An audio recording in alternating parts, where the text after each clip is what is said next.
Bueno, entonces, como ya saben, la materia es confesiones de fe y credos del cristianismo. Voy a proyectar unas imágenes para que nos guiemos en estas clases. Generalmente yo realizo este tipo de diapositivas que nos van a servir también como material que les va a quedar a ustedes. Posteriormente las iremos enviando y espero que en la gracia del Señor pues sean de ayuda también para todos nosotros. Bueno, voy a hacer lo siguiente en esta primera clase. Voy a presentar una prolegómena o un prolegómeno antes de entrar en plena materia de lo que podremos entender por los credos y confesiones. Y, y me parece interesante que, primero que todo, como los credos o un credo, ¿qué es lo que significa? Un credo, alguien tiene la idea, son dos palabras solamente para esa respuesta. ¿Qué significa un credo o la Una, palabra credo? una confesión, ¿no? Bueno, es una confesión, pero bueno, ahí Wilson dijo dos palabras. Una, confesión, muy bien, pero no acertó totalmente. Yo creo. Muy bien, exactamente. Yo creo. Gracias, hermano Luis Alberto. Yo creo. Pero el creer, entonces, debemos verlo como supeditado a una fe. Es una fe, fe en Dios, fe en su revelación. Los incrédulos no pueden decir yo creo. Uno antes de conocer a Cristo no podía decir yo creo. Tengo este credo, tengo esta confesión de fe. En la iglesia en esto creemos. Por eso me voy a limitar y lo voy a llevar por unos minutos al hecho de que el hombre natural, por naturaleza, es escéptico frente a los temas divinos, frente a los temas bíblicos. Y por ello, en este prolegómeno, pues vamos a mirar un poquito el escepticismo frente a la fe y las creencias humanas desde la filosofía en general. Saben que Pirro de Elis, un filósofo eh, que está desde el año 360 al 270 antes de Cristo, fue el primero que propuso que para poder vivir tranquilo en la vida, no pasar la vida con tantos sobresaltos, se debía más bien no investigar tanto, no preocuparse prácticamente por nada. Y propuso la suspensión del juicio, en el griego la epogé, y era la mejor manera de alcanzar la tranquilidad del alma. Entonces, leyendo el libro de Eclesiastés, me he preguntado si lo que dice Pirro, o a veces lo llaman Pirrón, ¿no? Pirrón o Pirrón, de Elis, una población en Grecia, si es correcta la declaración que tiene el libro de Eclesiastés. Al final del libro, en el capítulo 13, dice que escribió el libro, que parece ser un judío piadoso a nombre del rey Salomón, o si lo escribió Salomón, pues sería muy interesante descubrirlo, pero la crítica todavía, o los análisis de todo el tema del contexto de lo que se ha elaborado en cuanto a la paternidad literaria, pues de todas maneras no se sabe a ciencia cierta quién escribió Eclesiastés o el predicador, ¿no? El Kohelet en hebreo. Y allí dice, el que añade ciencia, añade dolor. Está invitándonos Eclesiastés a que no estudiemos, a que no profundicemos, no tengamos conocimientos de todas las cosas, como Dios ha querido y nos ha entregado eh, muchas fuentes para desarrollar el conocimiento. Me refiero a ciencia, me refiero a todas las ciencias que se han desarrollado en la historia de la humanidad, pero mayormente nosotros nos atenemos a la revelación divina, y en este caso revelación general y revelación especial. Pero no parece, ¿no? Eclesiastés no estimula el analfabetismo ni la ignorancia. Lo que está diciendo aquí Salomón que es en el fondo, con esta expresión, el que añade ciencia, añade dolor. Bueno, es capítulo 12, perdonen, dije 13, Eclesiastés solo tiene 12 capítulos.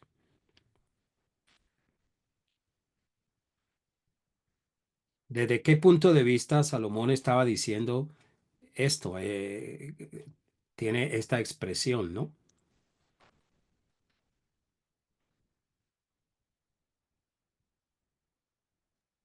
Profesor, Adela- profesor, Adelante, hermano, adelante. yo creo que este, más que todo lo que está implicando es responsabilidad. A mayor conocimiento, a mayor ciencia, la persona tiene que sufrir penalidades porque requiere más responsabilidad.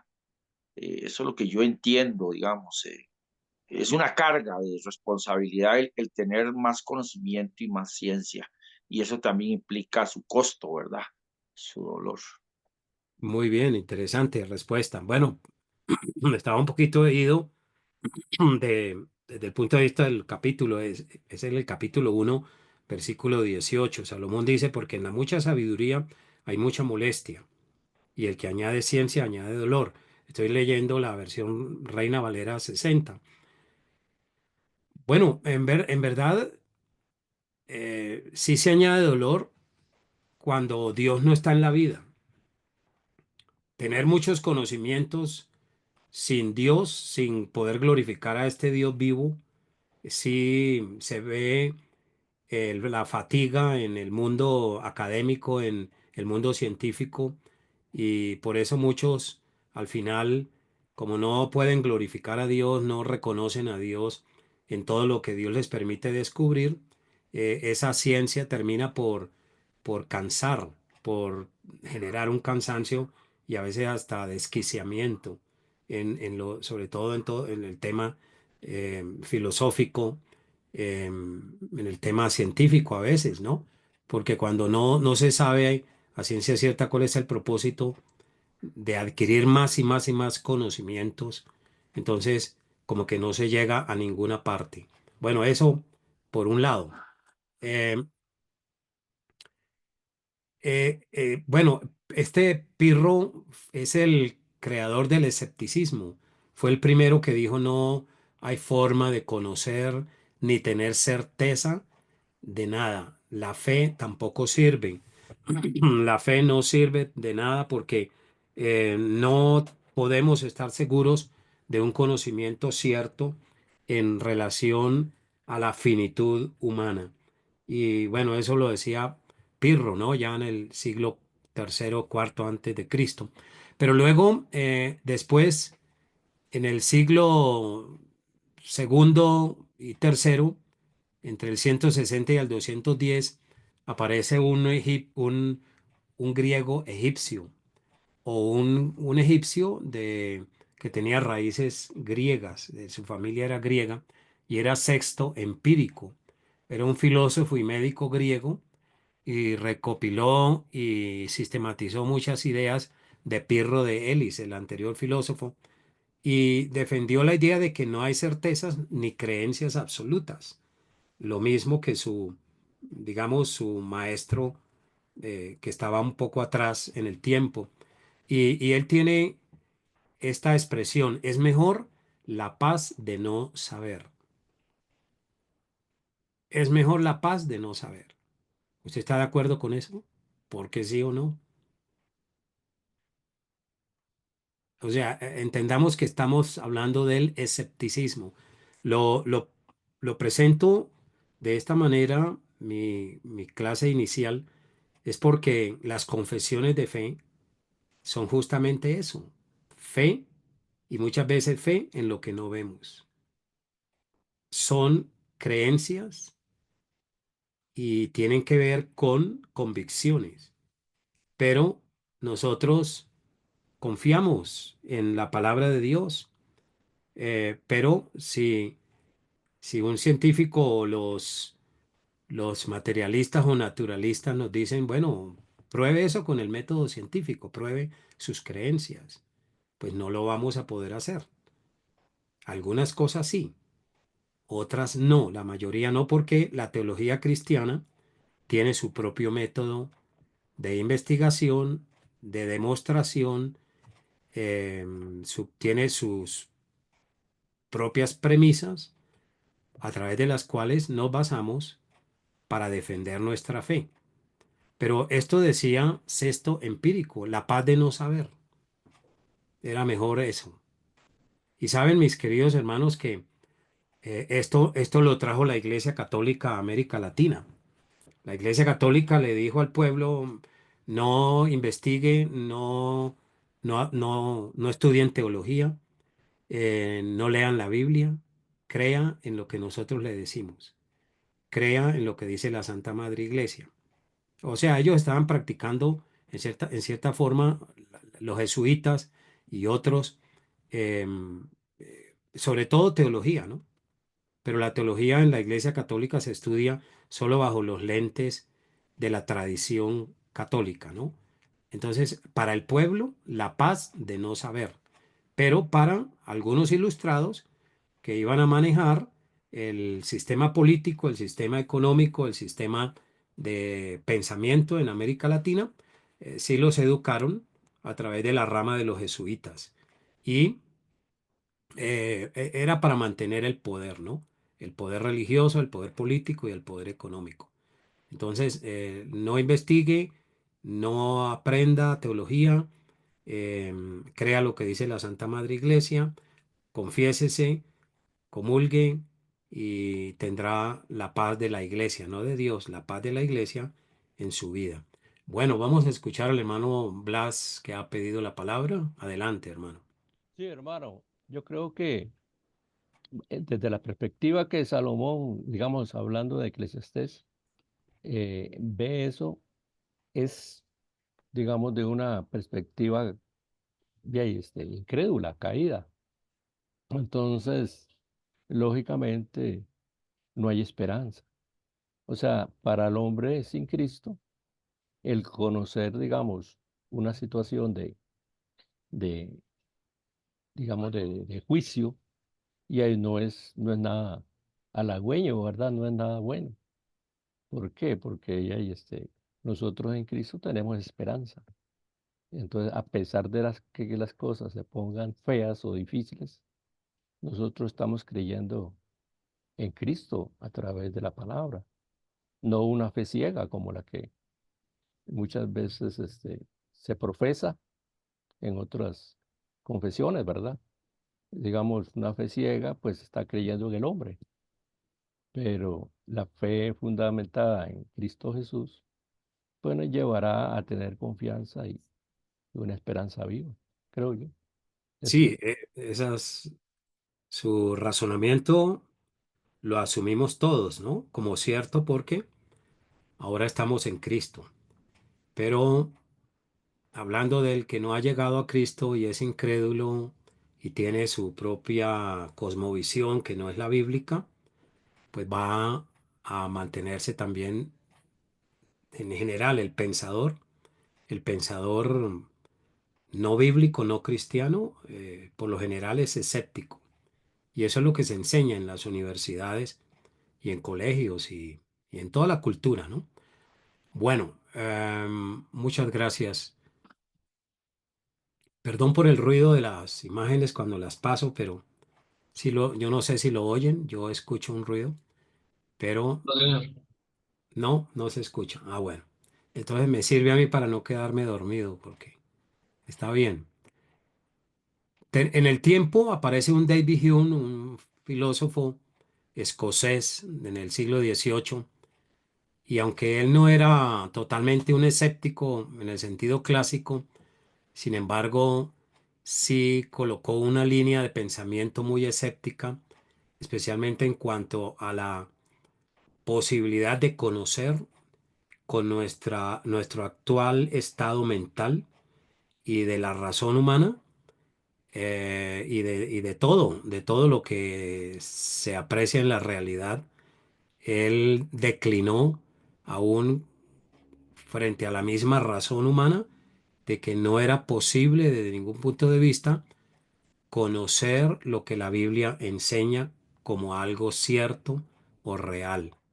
¿Sí? Entonces, para David Hume, prácticamente el tema de toda la escritura, especialmente en el Nuevo Testamento, la figura de Cristo, sus milagros y todo lo que se presenta allí desde el punto de vista sobrenatural, eh, Hume declina y dice que no es posible tener certeza de esos conocimientos que la Biblia enseña, es decir, lo que está más allá de los cinco sentidos, desde el punto de vista metafísico.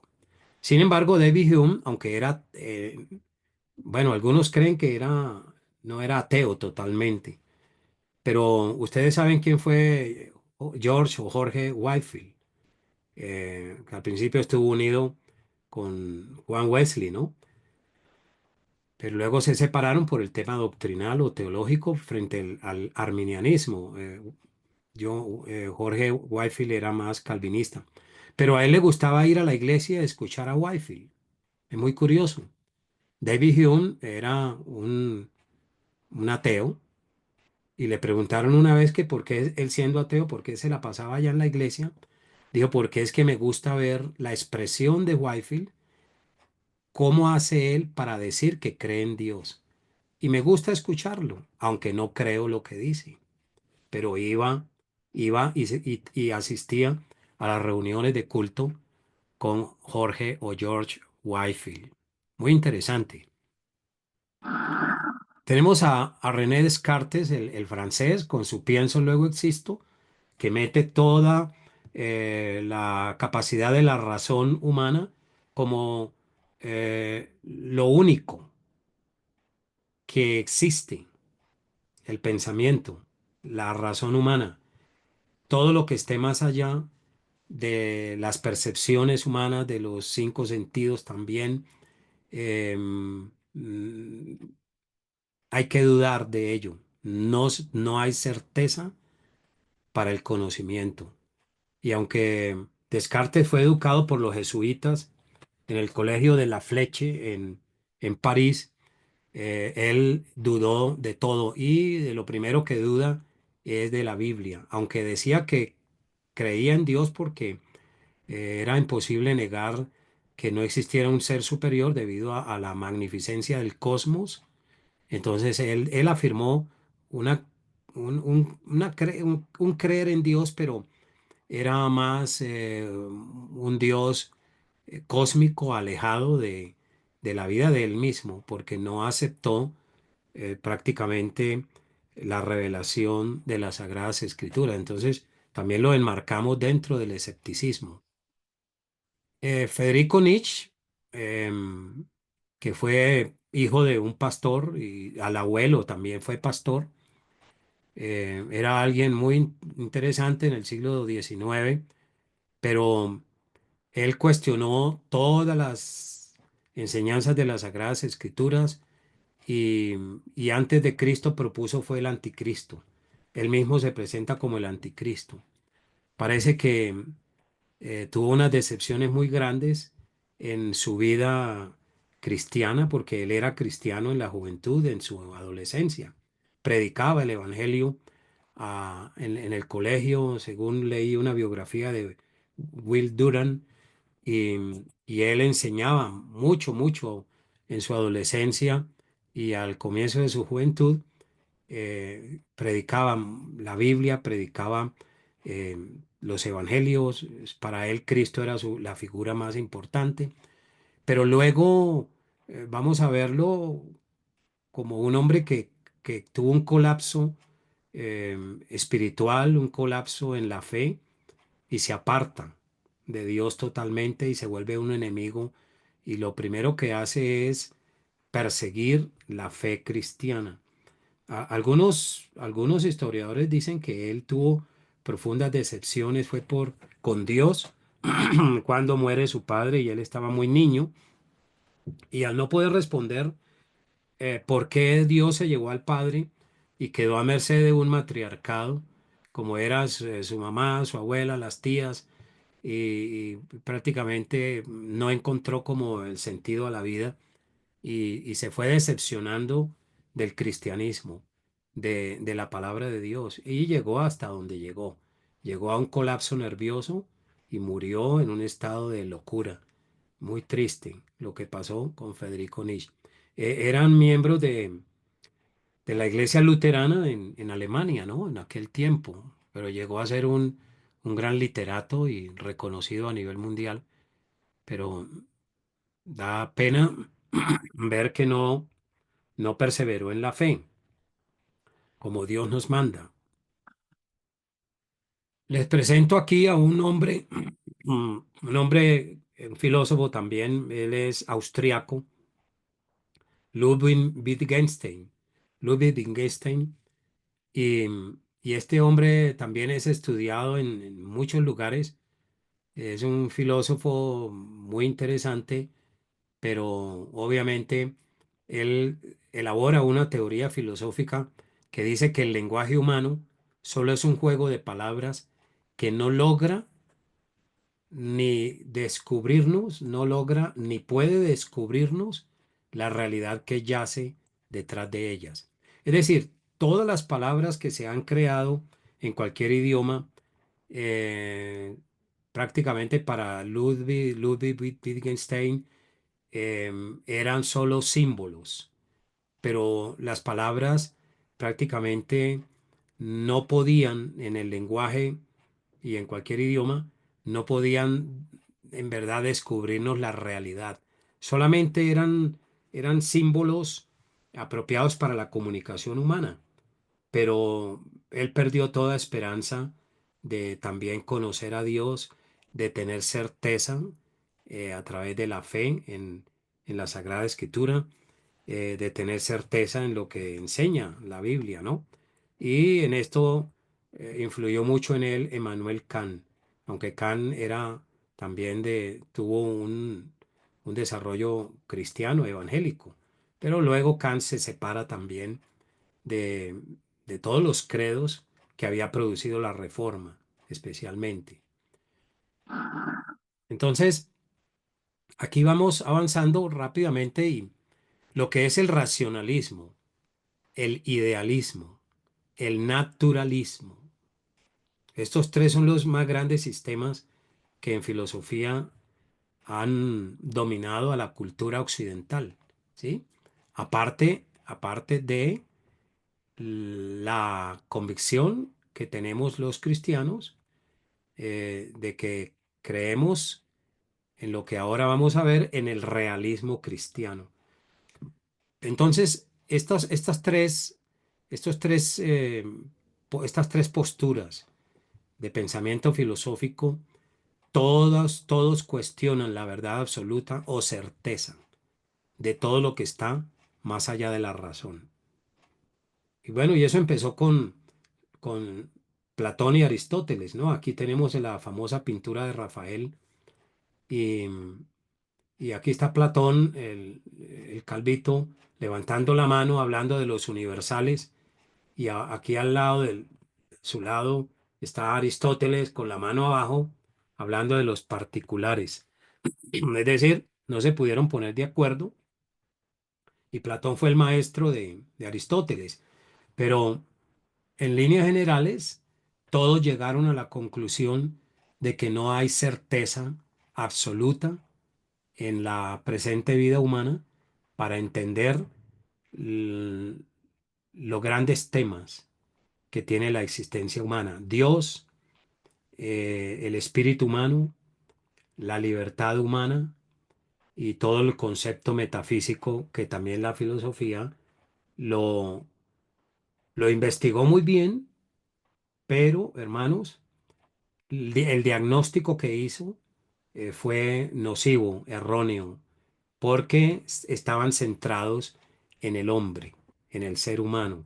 Por eso el apóstol Pablo en la primera carta a Corintios, pues va a decir ¿Dónde está el sabio? ¿Dónde está el escriba? ¿Dónde está el disputador de este siglo? ¿No ha enloquecido Dios la sabiduría del mundo?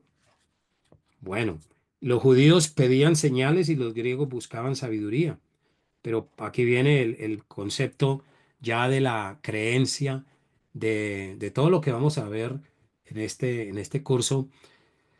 Aquí viene ya el concepto de la revelación en Cristo y Pablo lo presenta de manera admirable. Nosotros predicamos a Cristo crucificado. Para los judíos ciertamente tropiezadero y para los gentiles, para los griegos, era una locura. Y por eso argumentó en el versículo 25 de Primera de Corintios capítulo 1, porque lo insensato de Dios es más sabio que los hombres, y lo débil de Dios es más fuerte que los hombres. Lo débil de Dios, ¿qué era? ¿Qué era lo débil y lo insensato de Dios? En palabras de Agustín de Hipona, no sé si alguno ha leído su libro eh, Investigación sobre la Gracia, ¿no? Es un libro muy, muy grande.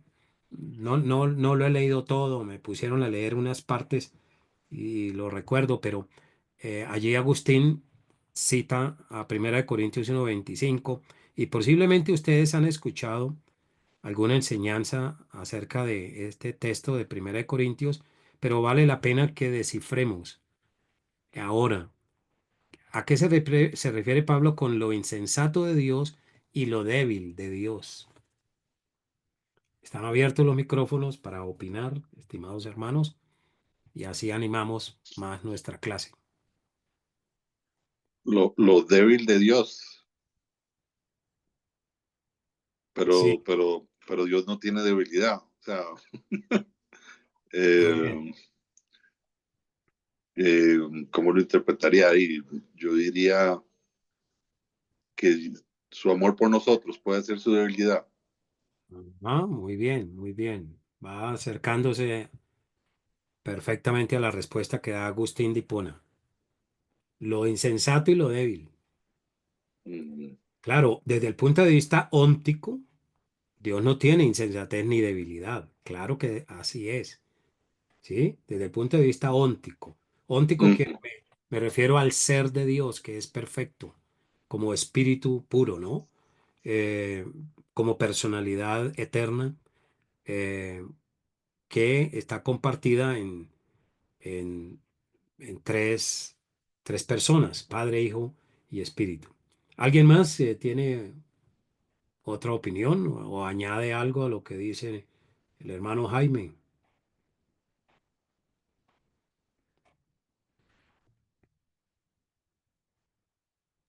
Pues yo puedo participar. Eh, yo digo, yo siempre lo había entendido como que está haciendo un juego de palabras considerando la supuesta sabiduría del mundo, es decir, como la supuesta sabiduría, más bien la supuesta debilidad que el mundo ve en Dios es más fuerte que la supuesta sabiduría que el mundo tiene, el concepto que tienen de sabiduría de sí mismos. Eh, es como, no sé si tiene sentido, como yo siempre lo había entendido, como que estuviera atacando la idea de que se crean sabios, eh, apuntando a lo que ellos consideran la debilidad de Dios, apuntando a la cruz, y más bien diciendo, eso que ustedes llaman débil es más fuerte que lo que ustedes creen que son en sus fuerzas, y más sabio de lo que ustedes piensan que son en su sabiduría. Amén, eso era, así es, lo han descifrado muy bien. Sí, Agustín dice que aquello que los judíos cuestionaban y para los griegos era una locura. Bueno, para los judíos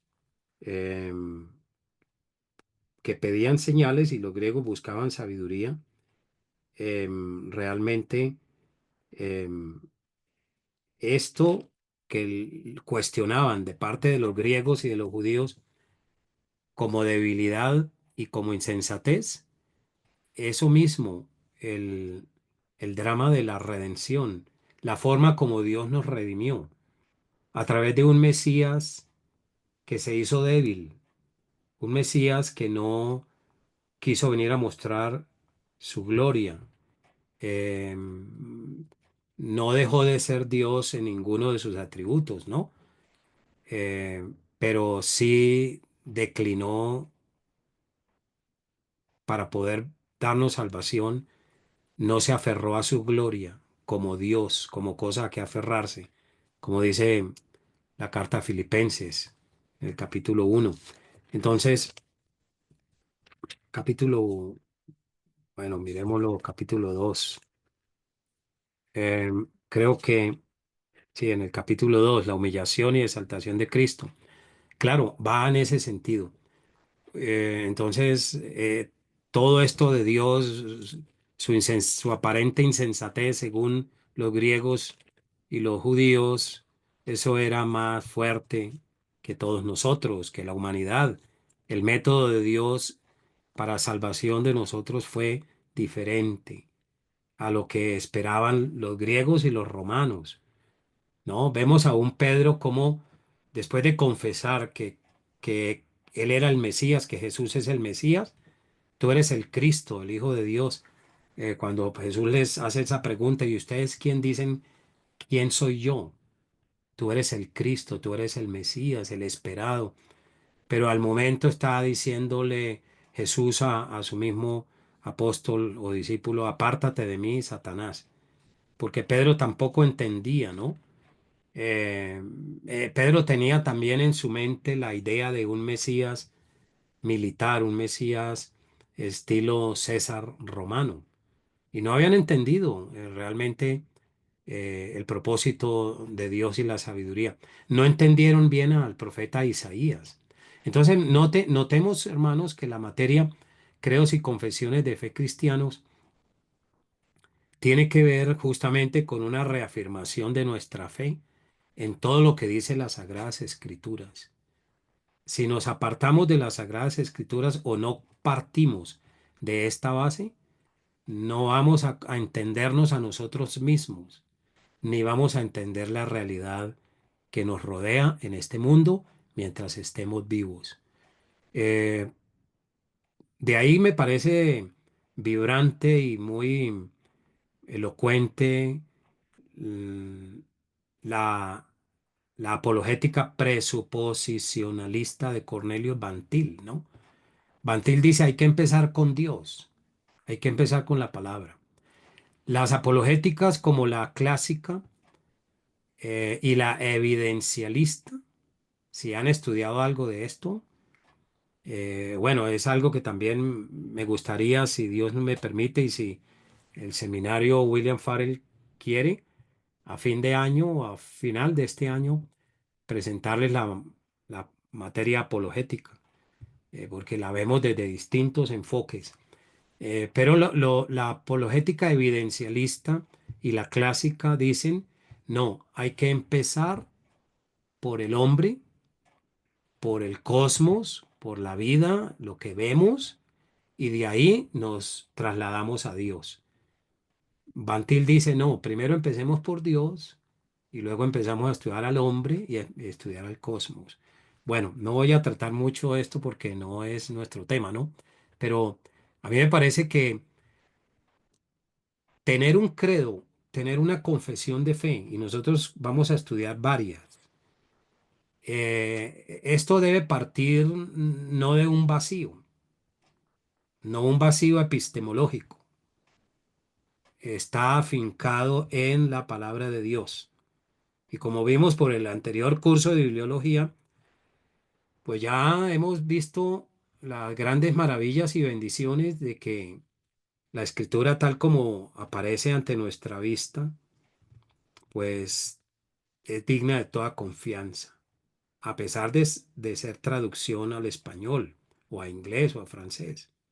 Pero ahí nos habla Dios y vemos que guarda una relación más directa, una relación más justa con lo que somos nosotros en esta vida y lo que percibimos de toda la realidad en que vivimos, incluyendo lo que oímos a través de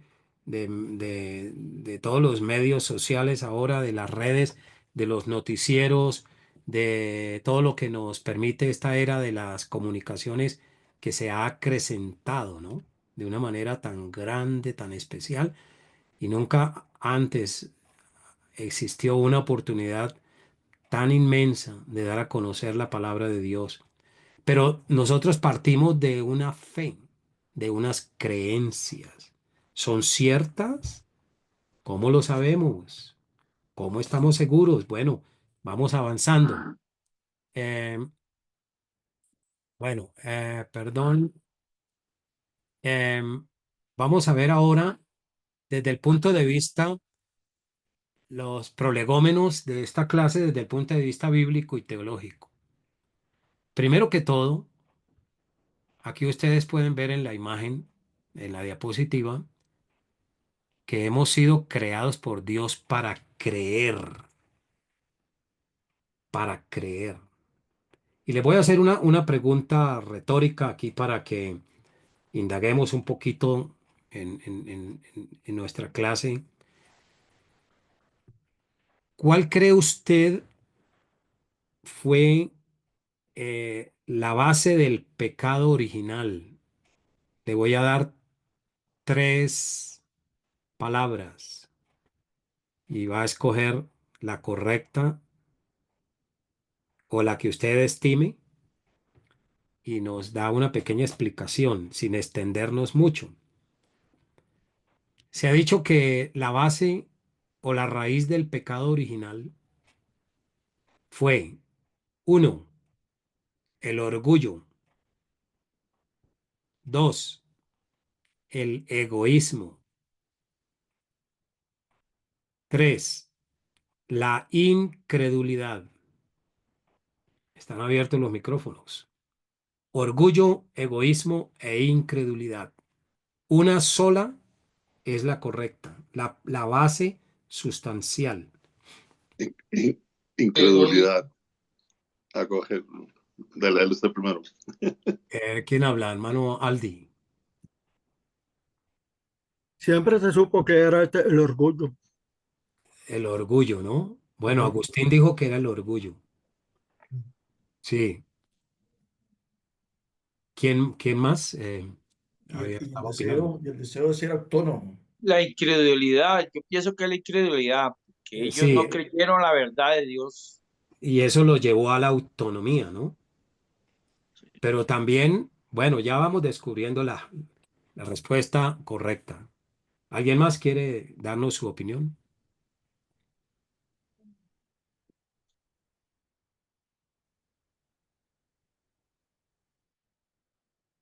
Sí, a ver, vamos mirando el chat. Hermano, quizás el orgullo puede interpretarse como el deseo de ser como Dios y elevarse encima de su voluntad, ¿verdad? Ok, sí, eso es parte, sí.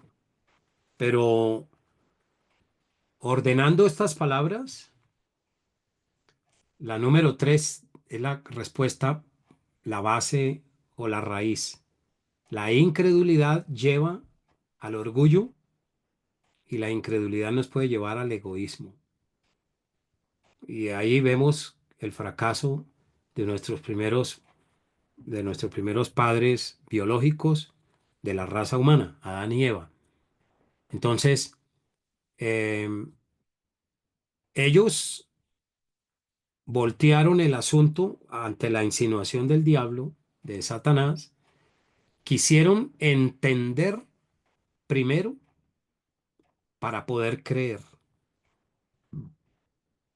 En esto Agustín de Hipona está correcto cuando dijo, no, primero hay que creer para poder entender.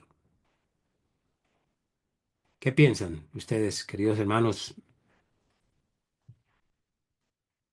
Que tiene relación con Hebreos 11, donde dice que por la fe entendemos haber sido constituido el universo y demás. Muy bien. Sí, hermano Wilson. Por la fe entendemos, muy bien. Y ahí está, ¿no? Es creencia, es convicción, pero no una convicción en el vacío. Nos damos cuenta de que esa declaración de Hebreos 11 cuadra mejor con la realidad. Muy bien. Si alguien no lo vi, no le di la palabra, me disculpa, pero siguen los micrófonos abiertos. Que de hecho ni siquiera sería mérito nuestro porque la fe sigue siendo un don de Dios. Ujú, muy bien. Dice el hermano Mario Tocayo Campbell, la declaración de que no hay verdades absolutas es en sí misma una aseveración de una verdad absoluta. La declaración de que no hay verdades absolutas, como dicen los naturalistas, los materialistas, los ateos, es en sí misma una aseveración de una verdad absoluta. Claro, eso está muy bien, muy interesante. Bueno, no veo más comentarios en el chat, entonces hemos sido creados por Dios para creer. Por eso la declaración de Agustín, creo para entender, es correcta, pero después uno entiende para afirmar la fe y, y ahí nos basamos en los estudios. Es importante que el ser humano amplíe sus conocimientos, especialmente en los temas divinos, teológicos, bíblicos.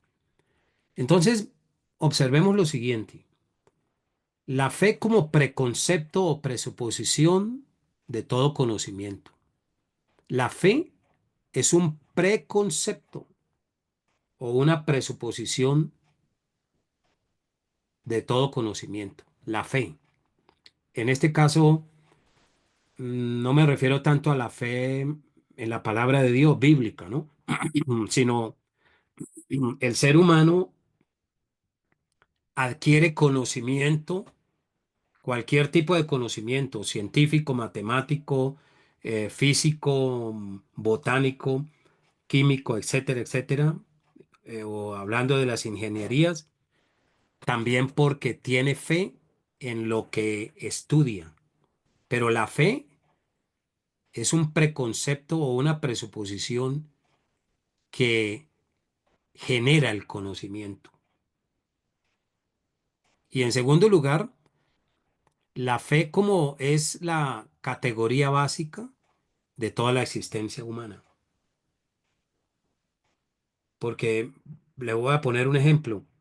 Si un médico le dice a usted, mire, tómese estas pastillas, estas tabletas y con seguridad que en 15 días usted se va a curar, se va a sanar. No, no ha pasado un día, 2 días y usted ya se tomó las pastillas. Pero ¿por qué lo hace? ¿Por qué ingiere las pastillas o las tabletas? No sé, aquí en Colombia decimos pastillas o también se le llaman grajeas en otro lugar o tabletas. Mm. Pero ¿por qué todo lo que hacemos lo hacemos en el fondo por fe? ¿Me entienden esto? La fe viene a ser la presuposición de todo conocimiento. La fe es la categoría básica de toda la existencia humana. Entonces ya me van entendiendo que al acercarnos a hacer un análisis conceptual más sólido, como lo veremos, em, acerca de los credos y confesiones, pues los credos y confesiones no están alejados de una verdad divina que está basada en la fe, pero al mismo tiempo la fe no cuelga en el vacío. La fe está sustentada en la palabra de Dios. Y por ello nosotros vivimos. Vamos a escuchar, hay una mano levantada, no sé, dice Gray, MG, adelante, hermano. Hola, mi hermano, no era para agregar que ahí es donde cae y se va por el suelo, digamos, todo este conocimiento, toda esta idea del escepticismo, ¿verdad? Porque ellos se apoyan mucho, digamos, en las bases científicas y todo esto, pero hay que entender que todo el avance científico que hay hoy en día es porque han tenido la fe de que están estudiando un mundo entendible, un mundo lleno de leyes, un mundo que fue creado de una forma en que el humano pueda entenderlo. Si nos fuéramos por la idea de este filósofo que vos compartiste, que dice que es mejor no saber para paz, o sea, estaríamos en un mundo totalmente ignorante. Claro. Ujú. Y me Sí, por explico. supuesto. Es muy cierto lo que Entonces, dice. digamos, toda esta idea del escepticismo no llega a ser más que una simple, digamos, como anestesia. Yo no lo veo como una paz, sino como una anestesia del mundo y la realidad en la que estamos. Estoy de acuerdo, sí, exactamente, hermano. Entonces, fíjate que nos vamos acercando a algo que estamos descubriendo, pero vamos a avanzar. Hemos sido creados por Dios para creer en su revelación bíblica. Está demostrado históricamente que si el hombre no se acerca a Dios en fe o por fe y no asimila convicciones basadas en las escrituras, la vida no funciona bien. Tenemos problemas también como cristianos, no somos todavía perfectos, no hemos llegado a la etapa de la glorificación que nos promete Dios en su palabra. Pero miren esto, dada la experiencia del fracaso de la razón humana, porque es que la razón humana en cuanto a los temas metafísicos, ¿cuáles? Dios, todo lo que dice la Biblia, todo lo que dice Dios en la Escritura, el hombre lo ha rechazado y ha creído que no es posible conocer a Dios. Como Él es, no es posible. Hasta de eso participó este teólogo neoortodoxo, Karl Barth, ¿no? Pero todo eso viene de Manuel Kant y desde mucho antes, desde la época griega. Entonces, el fracaso de la razón humana, dada la experiencia del fracaso de la razón humana, el hombre no ha logrado entenderse a sí mismo y tampoco ha podido entender la realidad que le rodea. Luego, la revelación del Dios bíblico es el mejor conocimiento para poder entendernos a nosotros mismos y entender la realidad. Por eso Calvino comienza en su capítulo 1, libro 1 de la institución, que la suma y totalidad de la verdadera sabiduría que pueda un hombre en esta vida, un hombre, una mujer, un niño, un joven adquirir es conocer a Dios a través de las escrituras y conocerse a sí mismo. Y eso no lo inventó Calvino, ya lo había dicho el filósofo Sócrates, ¿no? Bueno, Calvino añadió la primera parte, conocer a Dios. Y es verdad. Hermano Mario Campbell, adelante. Sí, si mal no recuerdo, creo que fue C.S. Lewis que decía que la experiencia humana es el único fenómeno en el universo que nosotros podemos experimentar desde adentro y lo podemos observar también desde afuera, ¿verdad? Porque podemos observar la experiencia humana de los demás. Decía esto porque el ser humano realmente sí es muy limitado a través de su razonamiento para poder alcanzar conocimiento. Entonces, desde el punto de vista, desde el punto de vista ateo, digamos, secular, para ellos sí es una declaración real el decir que no pueden alcanzar a conocer a Dios, ¿verdad?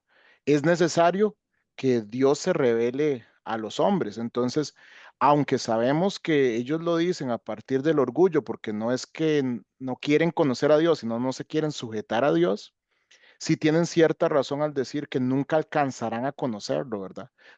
Es necesario que sea Dios el que se extienda al hombre para revelarse a sí mismo. Sí, de acuerdo, así es. Es una respuesta muy correcta y desde el punto de vista de las escrituras y la teología, ¿no? Entonces, ahí está, pero la razón humana ha fracasado. El mismo Kant, el mismo Kant lo dijo, pero la razón humana no funciona bien para determinar temas de moralidad, de ética, de teología, de metafísica, de epistemología bíblica, de todo lo que son las principales partes de la misma filosofía, como es la ontología, la teoría de los valores, ¿no? Que es la axiología o noxiología. Realmente la razón humana frente a Dios, cuando lo rechaza, es lo mismo que estudiamos ahora acerca de lo que Pablo dice en la primera carta a Corintios, ¿no? Dios había dicho también, por uno de sus profetas, destruiré la sabiduría de los sabios y desecharé el entendimiento de los entendidos. ¿De quiénes? De aquellos que se alejan definitivamente de la divina revelación y quieren interpretar el mundo a través de su sola razón. Desde esa perspectiva hay un fracaso, pero eh, el ser humano, como un ser racional y que ha tomado por fe, y lo decía ahora anteriormente el hermano, a partir de la reforma, que comienza por fe a estudiar la creación, le ha dado resultados. Confiar en que la racionalidad del cosmos y de todo lo que se ha descubierto a nivel científico, ejemplo, estos medios tecnológicos que estamos usando, se han inventado por fe también, pero la razón se adecúa a lo que ya existe, a las a las cuatro fuerzas o cuatro conceptos que son los que sostienen este universo, ¿sí? Es lo que sostiene este universo, la ley de la gravitación o la ley de la gravedad, el campo electromagnético de la Tierra, la materia fuerte y la materia débil, que tiene que ver con los átomos y la destrucción de unos átomos para que otros átomos sigan existiendo, ¿no? Entonces, esas son las cuatro fuerzas que se han descubierto que sostienen este universo de manera perfecta. Y el ser humano ha logrado, usando su razón a nivel científico, a nivel de ciencias, vemos que cuando la razón humana se somete a la revelación general y a la revelación especial, funciona mejor el ser humano, funciona mejor. Entonces, ahí está nuestro dilema con credos y confesiones de fe cristianas. Bueno, vamos a avanzar. Permítame decirles que una creencia, la fe, hay una biología de las creencias y de la fe.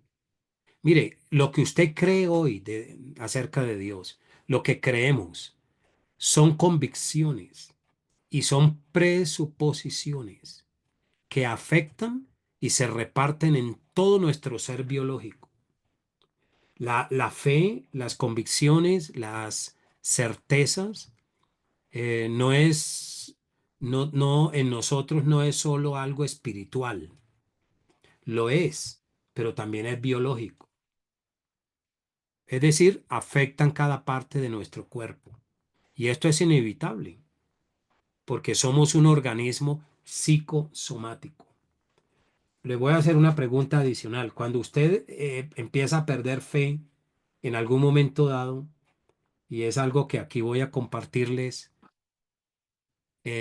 porque la obra del Espíritu Santo en nosotros, lo que Calvino llamó el testimonio del Espíritu Santo, es que Él ha traído una iluminación a nuestro corazón a través de su palabra y eso nos da confianza para afirmarnos en la verdad. Pero las creencias, la fe, las convicciones, las certezas envuelven todo el cuerpo también, la mente, el cerebro, todas las células. De ahí que me gustaría hablarles del colapso mental.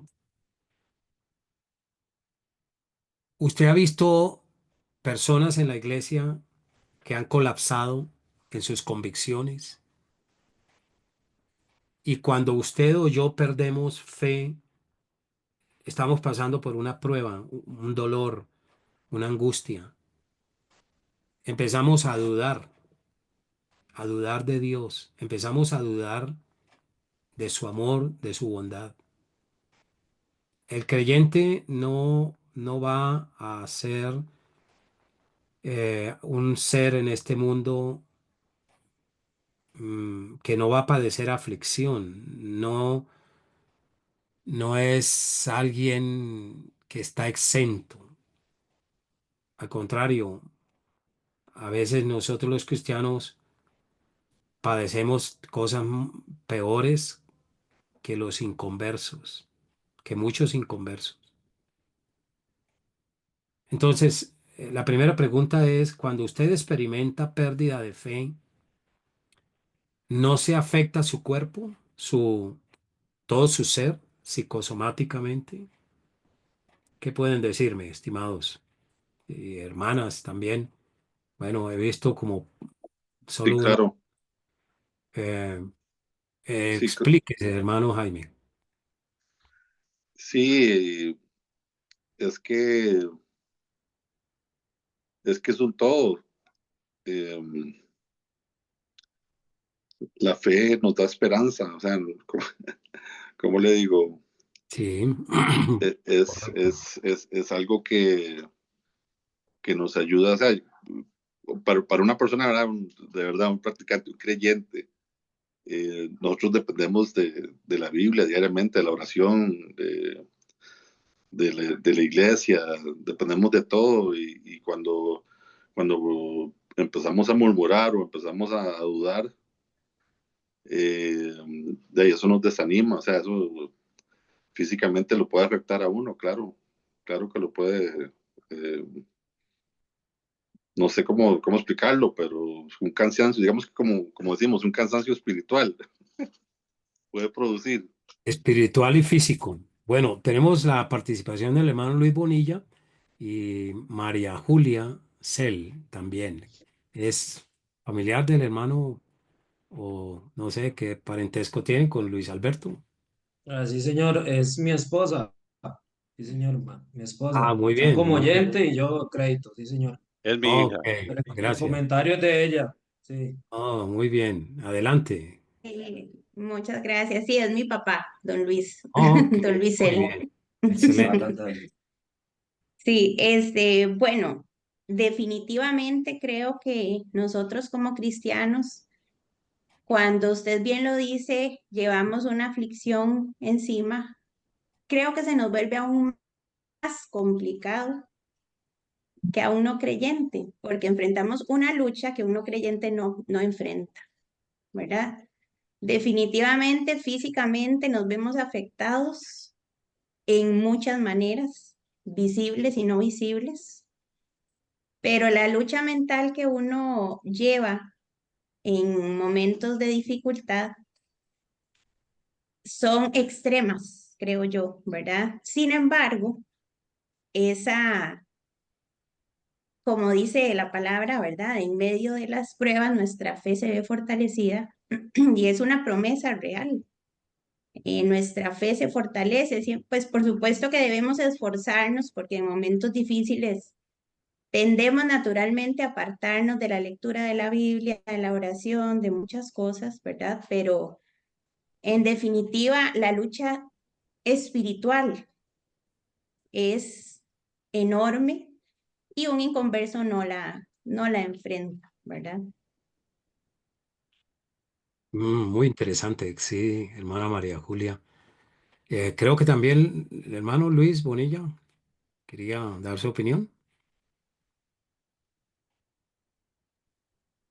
Era yo, nada Ah, más. muy bien. Ok, Sí, bueno, entonces gracias. vamos a Jonathan Murillo y luego Eduardo. Veo sus manos arriba. Adelante.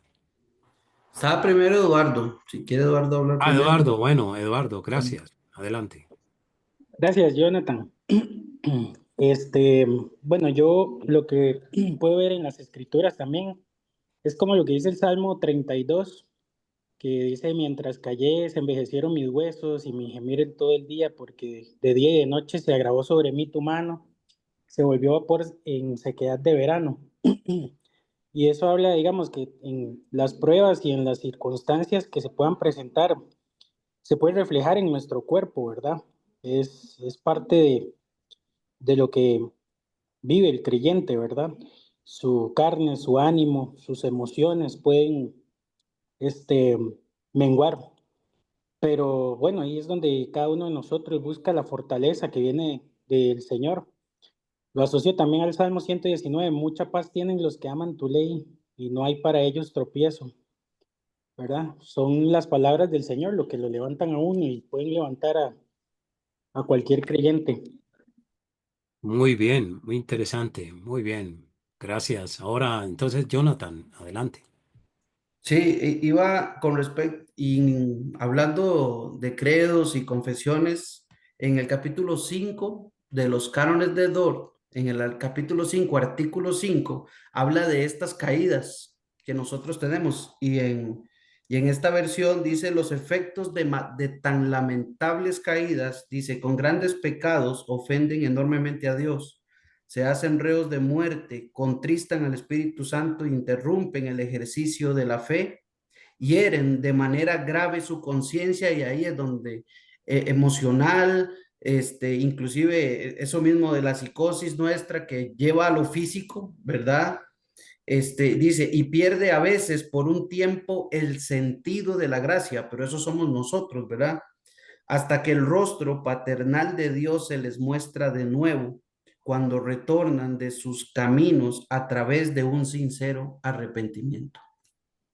Muy Esa, bueno, excelente. Sí, señor. Mira que esta materia nos abre el entendimiento con la bendición de Dios primero, ¿no? Yo no por mí, porque yo también soy un hombre débil, pero es la gracia de Dios que nos lleva a ver que credos y confesiones no surgieron en un vacío histórico. Generalmente surgieron en medio de luchas, de persecuciones a muerte, sobre todo las del siglo primero, del siglo primero hasta el cuarto, especialmente con los primeros cuatro concilios, y de ahí se pierde todo porque entra el catolicismo romano, pero vuelve y surge la palabra de Dios en la Reforma.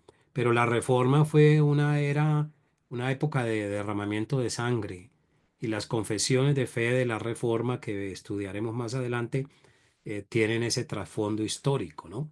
Entonces, no en vano murieron muchos dando su vida por la fe que tenían, pero no era una fe ciega, como dice aquí el hermano Edgar Vindas, me parece muy interesante.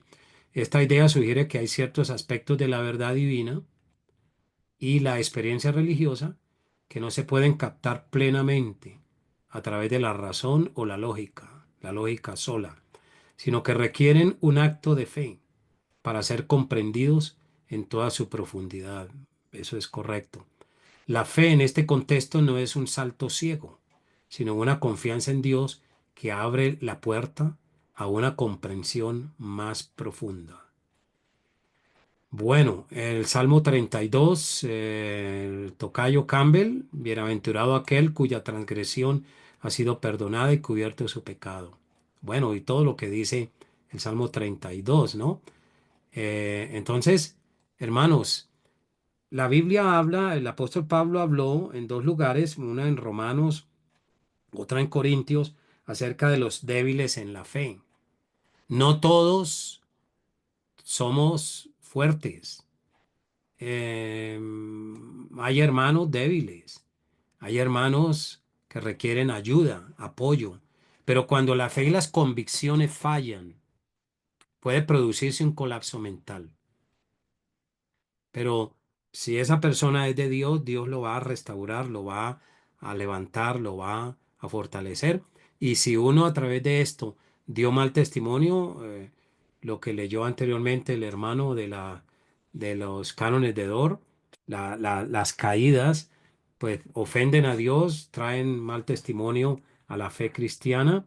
Los inconversos se vanaglorían de esto y se ofende el nombre de Cristo.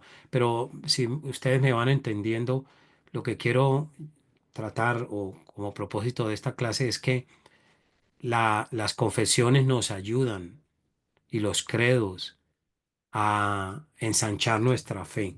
Entonces, por eso, mire, les voy a presentar eh, dentro de las iglesias evangélicas, estimados hermanos, hay problemas, tenemos dificultades serias. ¿Cómo puede producirse un colapso mental en la vida de un creyente? Si no tratamos apropiadamente los pecados de la gente o nuestros propios pecados en la iglesia. Ejemplo, he visto gente sucumbir, pero luego los he visto levantarse por la gracia de Dios. Porque si son de Dios y el Espíritu de Dios ha venido a morar en ellos, recibieron ese sello del Espíritu, no van a permanecer caídos. Pero uno de los problemas más graves que pueden afectar y producir un colapso mental en la fe y que afecta todo, afectará la vida, la economía, los hijos, el matrimonio, el testimonio, es la infidelidad conyugal. ¿Les parece? Eso puede destruir la vida de una mujer o de un hombre. La infidelidad conyugal, la violación del séptimo mandamiento de la ley de Dios, eso trae algo muy, muy duro, muy cruel para la persona herida, para la persona inocente. Dios nos libre. Por eso tenemos que andar muy firmes en la fe. No cometerás adulterio. Lo mismo puede pasar en un noviazgo. Hemos visto jóvenes con un corazón roto por una mujer o en la mayoría de casos he visto niñas, chicas muy jóvenes, adolescentes o ya en la plena juventud, a punto de casarse, ver cómo un hombre rompe el corazón de una mujer, hablando de hermanos en la iglesia. No me refiero al mundo inconverso. De ahí que este grupo REM, Losing My Religion, ¿no? Es una canción, aunque para él la religión era el amor que le tenía a una mujer, pero él mismo iba perdiendo su religión y después se supo que este hombre era miembro de una iglesia en Londres, ¿no? En Inglaterra. Aquí vemos también en esta camiseta de esta imagen, I lost my faith, I am losing my religion every day. Entonces, eso puede darse en un creyente débil, pero de ahí que la iglesia está para ayudar, sostener al caído, no cuando cae, caerle y destruirlo. Heridas en la iglesia. ¿Te lastimó la iglesia? Hay gente que sale rota si los pecados no se tratan bien. Pero no hablo aquí del rebelde, ¿no? Del que ya cayó en apostasía, del que dice a mí no me importa, del que dice eso no era para mí, yo no creo en eso porque nunca creí en eso, lo hacía era porque me tocaba ir a la iglesia, porque me acompañaba a la esposa, pero yo nunca quise la fe cristiana, o sea, nunca nació de nuevo. Ah, bueno, ese es otro tema, es otro caso. Entonces, las confesiones de fe, hermanos, deben partir del realismo cristiano. El realismo cristiano es una filosofía cristiana. La, la, John Frame, que leo mucho a John M. Frame, él dice que se puede considerar todo el conjunto de conocimientos que adquiere el cristiano como una filosofía cristiana, desde doctrina y vida, ¿no? No solo vida. Y por eso la filosofía realista cristiana comienza con la convicción o postulado de la existencia de Dios. Y este Dios se nos ha revelado de una manera especial en Cristo y tiene como testimonio directo a las Sagradas Escrituras. Los credos y las confesiones de fe, mucho cuidado, mucha atención, son un acercamiento. Miremos ya esto con más detenimiento. Las confesiones de fe son un acercamiento o expresan la revelación de Dios cuando están correctas. Es decir, digo acercamiento porque ninguna confesión ni credo es inspirado, ¿no? Por el Espíritu Santo. Tampoco son perfectos. Son susceptibles de ser corregidos. La confesión de fe de Westminster se le hicieron algunos ajustes al puro comienzo en Londres, pero luego la que corrigieron y la hicieron a partir del año 1966 en Estados Unidos, que fue obra de la Iglesia Presbiteriana Liberal, ahí sí prácticamente acabó mal, acabaron muy mal, porque hasta hoy en día aceptan las parejas homosexuales como clérigos que pueden dirigir iglesias, dos hombres o dos mujeres. Entonces, vamos a ver que en la Biblia ya existían o existen declaraciones de fe en forma de credos, ¿sí? El Shema Israel en Deuteronomio 6 era una declaración de fe, que al igual que toda la palabra se debía aprender de memoria, pero eh, especialmente eran declaraciones que básicamente transmitían una confesión o un credo. Oye Israel, Jehová nuestro Dios, Jehová uno es. Y amarás a Jehová tu Dios de todo tu corazón y de toda tu alma y con todas tus fuerzas. Y así todo esto que podemos ver aquí. Em, Usted también puede ver que hay unas confesiones cristológicas en el Nuevo Testamento, ¿sí? Bueno, no sé si tienen ahí la Biblia a mano para que me ayuden a leer un par de textos. Por ejemplo, alguien prepare Hechos 2:36 y alguien más puede preparar Primera de Timoteo 3:16. Y voy a leerles Marcos 8:29. Entonces, estas dos, Hechos 2:36 y Primera de Timoteo 3:16, la leen alguno de ustedes, un hermano o hermana. Yo tengo Hechos Entonces, 2:36. muy bien, adelante. Sepa pues ciertísimamente toda la casa de Israel que a este Jesús a quien vosotros crucificasteis, Dios le ha hecho Señor y Cristo. Muy bien, gracias, hermano Wilson. Esa es una declaración de fe inamovible. Siguiente, Primera de Timoteo 3:16. Lo leo, hermano. Amén. E indiscutiblemente grande es el misterio de la piedad. Dios fue manifestado en carne, justificado en el Espíritu, visto de los ángeles, predicado a los gentiles, creído en el mundo, recibido arriba en gloria. Eso es una confesión de fe, es un credo. ¿Sabían eso? Esto es algo que aparece en las escrituras. Antes de los credos y confesiones que se hicieron después de los apóstoles y en la época de la Reforma y hasta el día de hoy, había esto, hay, existe en las Sagradas Escrituras. En Marcos 8:29, la declaración de Pedro acerca del Señor. Entonces él les dijo, ¿y vosotros quién decís que soy? Respondiendo Pedro, le dijo, tú eres el Cristo. Eso es la respuesta más extraordinaria que un discípulo de Jesús o un apóstol hubiera podido haber dicho porque descubrió en Jesús todo el cumplimiento de las profecías que hacían todos los profetas, los salmos, el rey David también, acerca del Mesías. ¿De acuerdo? Hay una confesión litúrgica en Filipenses 2:6-11 que algunos intérpretes o comentaristas bíblicos dicen que era un himno que se cantaba y parece que sí.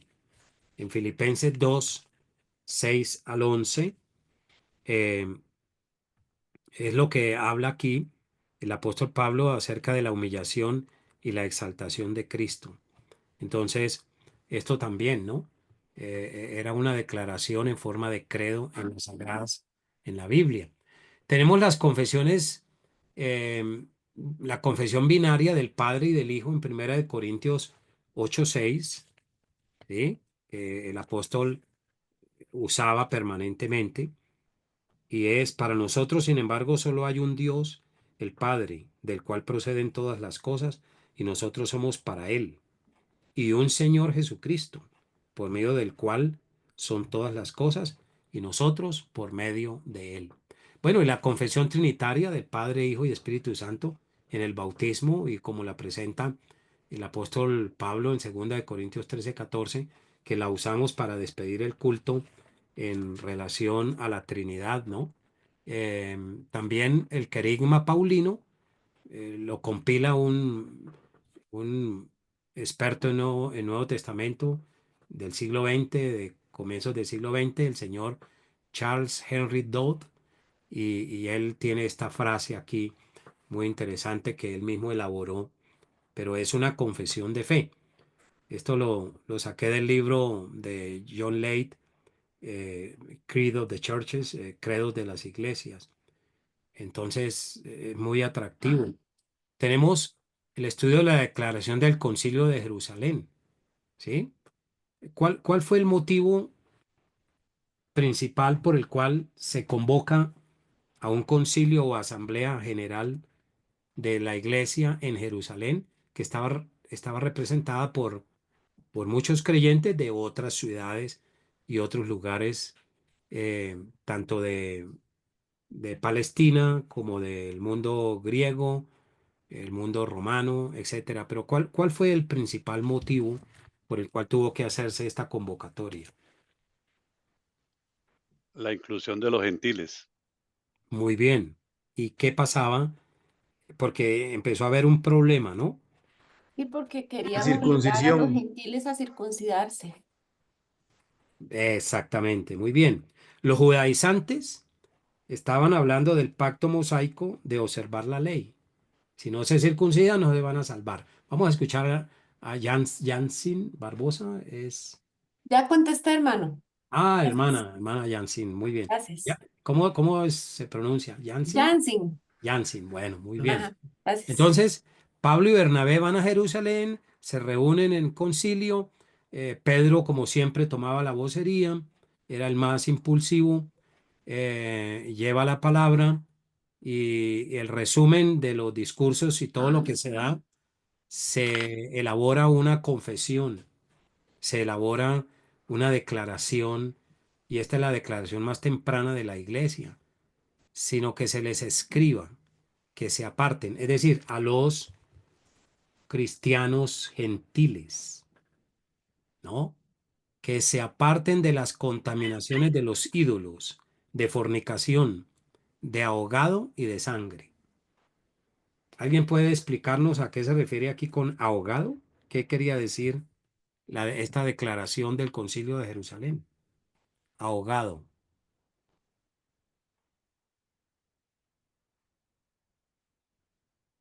Ahogado y de sangre, ¿no? El versículo Que 20. debían de sangrar a los animales antes de comerlos. ¿Está bien? Ajá, debían Debía desangrar a los animales desangrar. antes de comerlos. Sí. Muy bien, sí, señor. Jaime fue el que opinó, ¿verdad? ¿Sí? Bueno. ¿Quién No, dio no, la... no. Perdón, sí. ¿Quién fue el que dio la respuesta? Blas. Hermano Blas, perfecto. Sí, disculpe. Sí, claro. Sin embargo, hoy muchos toman esto para prohibir a los hermanos comer. Aquí en Colombia comemos una cosa que se llama rellena, ¿no? Trae sangre coagulada de cabro o oveja. Pues yo no la como por cuestión médica, por cuestión de salubridad, ¿no? Pero en ocasiones sí puedo comer. La he comido. A veces hermanos han mm, puesto problemas a otros no sé si allá en Costa Rica comen también las vísceras de la vaca, lo que aquí llamamos en Colombia el chunchullo, libro, cuajo. eh, bueno, eh, pero estas prescripciones ya pasaron, ¿no? No se aplican a nosotros, puesto que era una explicación judía para el mundo gentil. Sin embargo, tomar la sangre de animales, pues sí trae contaminación bacteriana, microbiana, y es más por salud. Bueno, es lo que yo he estudiado y creo, aunque no vivo comiendo estas cosas, ¿no? Tampoco. Como sí carne y pollo y todo esto, pero Allí se da por primera vez una declaración temprana de fe de la Iglesia en el Concilio de Jerusalén. El credo apostólico, muy conocido, ¿no? Prácticamente Calvino desarrolló su institución basado en este credo. El credo apostólico que está es en el siglo tercero y, y sabe que tiene un trasfondo bíblico. Estos versículos que hay acá no los vamos a estudiar, a leer. Les voy a enviar las diapositivas en el día de mañana, Dios mediante, y ustedes van a poder hacer este análisis, pero el credo apostólico es muy bíblico. No fue escrito por los apóstoles. Esto parece ser fue obra de cristianos hacia el siglo tercero, mucho después de los apóstoles, pero estaban bien informados, ¿no? Tenían una buena doctrina, elaboran un credo muy precioso y prácticamente aquí se resume toda la fe bíblica.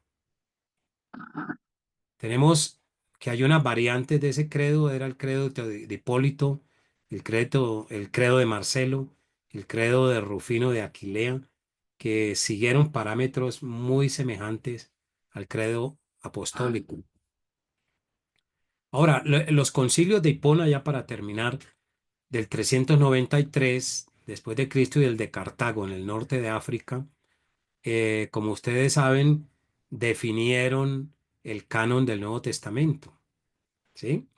Reconocen, sobre todo los del Nuevo, cuáles libros ya eran canónicos hacia el año 90 o el 95, ¿no? Y estos concilios lo que hicieron fue darle un reconocimiento tácito a los 39 libros del Antiguo y los 27 del Nuevo. Entonces, son muy interesantes las declaraciones de fe que hay sobre las Sagradas Escrituras. Sin embargo, em, bueno, aquí el Concilio de Hipona fue influenciado por el mismo Agustín de Hipona. Aquí hay una vista de ruinas de lo que era la ciudad de Hipona en el siglo primero, desde el siglo, bueno, desde antes de Cristo y hacia el siglo cuarto existió. Hoy es otra, se llama, tiene otro nombre, pero la gente visita todas las ruinas antiguas. El Concilio de Cartago, que también continuó en esa línea, siguió a Agustín de Hipona, pero en este concilio ya había mucha influencia de creyentes que se estaban desviando de la fe y publican todo el canon del Antiguo y del Nuevo Testamento, sobre todo la añadidura de los apócrifos, para complacer a los paganos y atraerlos a la iglesia. Introdujeron los 7 libros que tiene la Biblia católica y lo hicieron, pero nunca los aceptaron como palabra de Dios, ¿sí? En cambio, en el Concilio de Trento, en el siglo XVI, la Iglesia Católica sí dijo que eran palabra de Dios y por eso los tiene también ahí en la Biblia, ¿no? En la Biblia, en las versiones católicas. Bueno, vamos a escuchar al hermano Aldi, ha levantado la mano, adelante hermano. Gracias. Es que, de hecho, yo tengo una duda. Y bueno, ahora que estás hablando de los concilios, ¿hasta dónde se puede, digamos, aceptar, por así decir, la idea de que fue la Iglesia Católica, como ellos afirman, que ellos fueron los que dieron la Biblia y los protestantes los quitaron, la quitaron, por así decir? Entonces, ¿qué tan válido es eso de decir que sea eso, de que sí, realmente la Iglesia Católica fue que unió todos los libros y ellos dieron la Biblia al mundo, por así decir? Bueno, a mí me gusta la declaración del teólogo José Grau, ya fallecido hace 3, 4 años. Eh, la iglesia no dio origen al canon de la Biblia. sino la Biblia dio origen a la iglesia.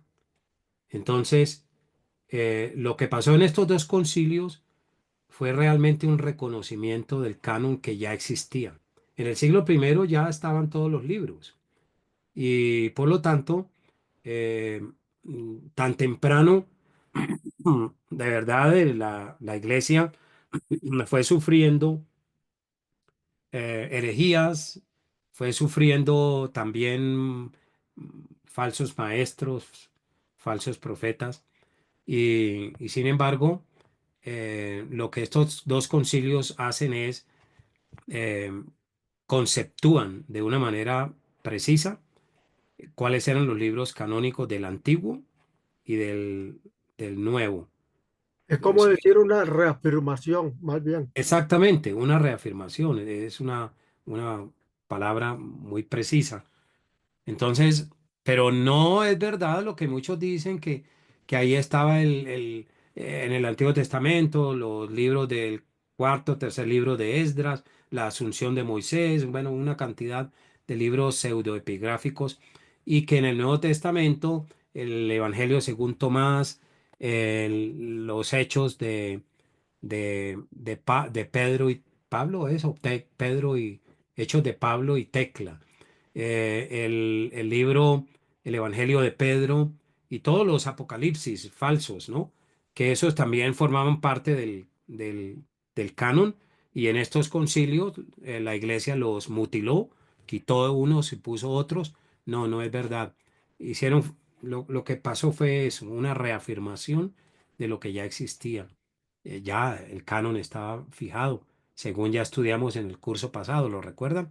Bueno, me dicen aquí, hermano Gray y Luis Alberto Cel, que allá se llama morcilla. Bueno, aquí también se le dice morcilla, también, pero como hay varios departamentos, también le tienen diferentes nombres. Veo que en Costa Rica también, morcillona, rellena, moronga, prieta o relleno. Es un embutido a base de sangre. Eh, sí, con de sangre cocida, generalmente de cerdo. Se mezcla con grasa de cerdo. Bueno, no sé, ustedes comen de eso de pronto con plátano, papas, etcétera. A mí me gustó mucho la comida costarricense, entonces lo que no probé fue eso, pero yo no sé si eso tenga alguna condena allá y si hay algo en la iglesia, pero que si, si hay alguna dificultad en comer esto para algunos, bueno, depende de los niveles de conciencia, ¿no? Entonces, queridos hermanos, pues hemos terminado.